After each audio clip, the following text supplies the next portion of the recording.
Remember, if all you see is all you see, then you don't see all there is to be seen. For anyone who is visually impaired in the audience, what up, first of all?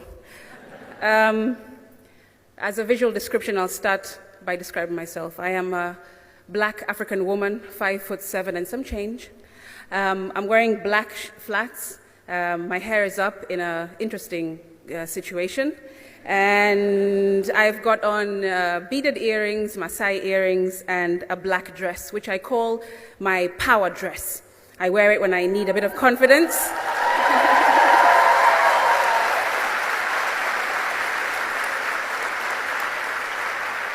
I wear it when I need a bit of confidence because right now I'm sweating in many places. My knees are like jelly and I really need to pee all of a sudden. But thank you for having me.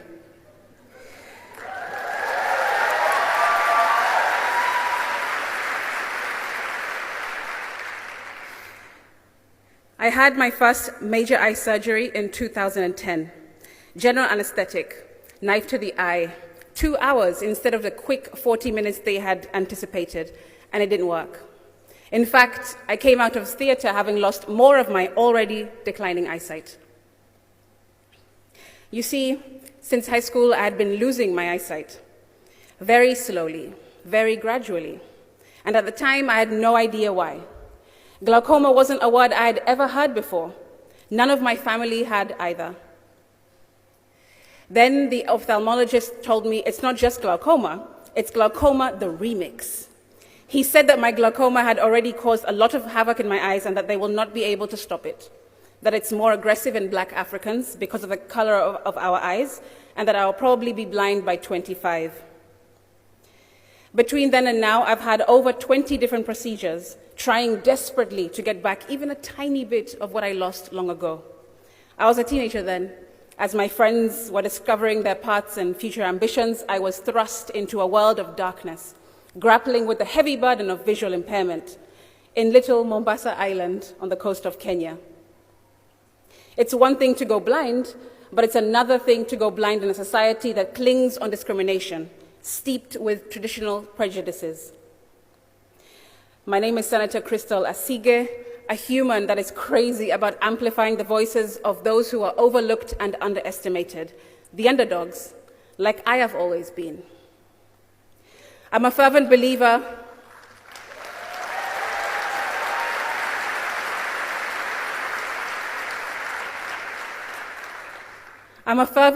in making people feel seen and heard, no matter their ability or disability. If you find me on social media, it may look incredibly colorful. You'll see me in Parliament one day, in the studio the next, with politicians, the UK trade envoy to Kenya, then to a doctor's appointment in the evening. But in reality, all of who I am work harmoniously to fulfill my assignment, my purpose. I feel like I've already lived 5 lives in one and encountered a plethora of lessons, each brimming with wisdom and perspective. However, the most crucial lesson I've learned is if all you see is what you see, then you don't see all there is to be seen. Let those words resonate, because they encapsulate my journey. In the depths of isolation and despair, I learned that if you cannot change a circumstance, then change the way you look at your circumstance. Because what is the alternative? In my case, the alternative was to give up. But that did not sit well with me. So I made the choice to either accept what is or commit to what could be, and I chose the latter. It became crystal clear to me that there is a difference between visual impairment and disability. This is visual impairment, but this is disability.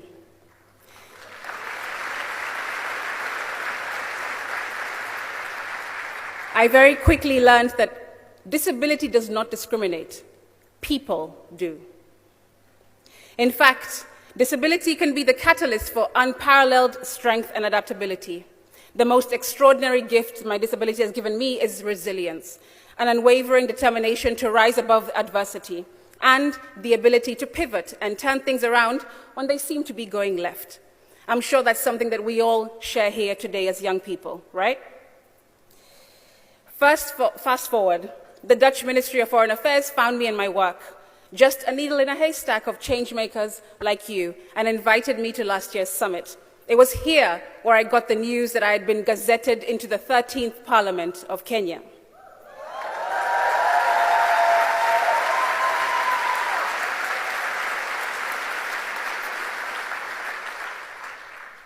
It was pretty wild. I came to one young world as an ordinary Kenyan, but returned home as a senator. Now, I'm at the heart of Kenya's dynamic political landscape, gracefully navigating its twists and turns. I am one of the youngest parliamentarians, one of the top-performing female senators, and also voted top 40 under 40 in Kenya. Hey!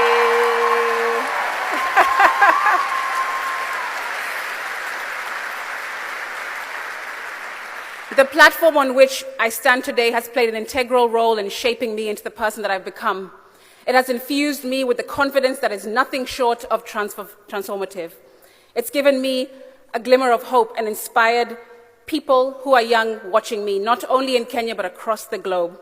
Given me a voice that I've since used to champion the rights of PWDs, the youth and women in Kenya. It is truly remarkable what confidence mixed with hard work, good timing, and throwing in a dash of magic beans can achieve. Since the last summit, I've tirelessly worked towards making Kenya more inclusive and equitable. The laws that I am sponsoring now, such as the PWD Bill, the Kenya Sign Language Bill, the Learners with Disabilities Bill, the Startup Bill, the Public Participation Bill, and 4 major amendments to transportation laws to address increasing road crashes that are killing too many young people in Kenya today. I'm trying to pave a way for a more brighter and accessible Kenya for everyone today. Standing before you, I am not just Senator Crystal Asiige. I am a visually impaired person, representing people with disabilities who are treated as taboos, pushed into the shadows, and hidden from the faces of the world as if they are less than or less than. My mantra that I walk around with every single day is, I have glaucoma, but glaucoma does not have me.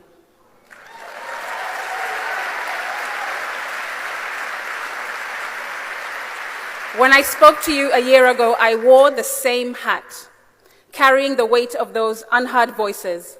From this place of determination and purpose, I started the Crystal Asiige Foundation, which is dedicated to creating an inclusive society to break down the barriers within our infrastructure, our systems, society, and culture. I aim to open doors of opportunities to marginalized groups, especially PWDs. I haven't left my creative side behind, though, and I am still using music to get young people excited about current affairs. Maybe the next social media hashtag will read, Senator Crystal Asiige sings in Senate.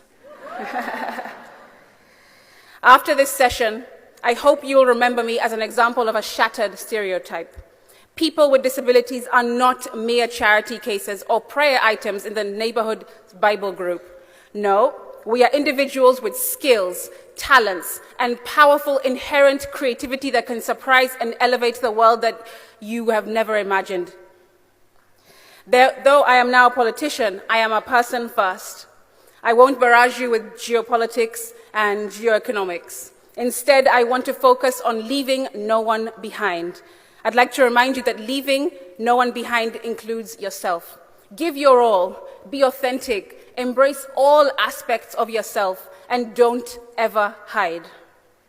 In keeping with this year's theme, peace and reconciliation can't work if we are separated and individualistic. It requires a collaborative endeavor. Remember, if all you see is all you see, then you don't see all there is to be seen. From here on out, ask yourself, who haven't you seen? What haven't you seen? And more importantly, what about you haven't you seen yet? Thank you very, very much.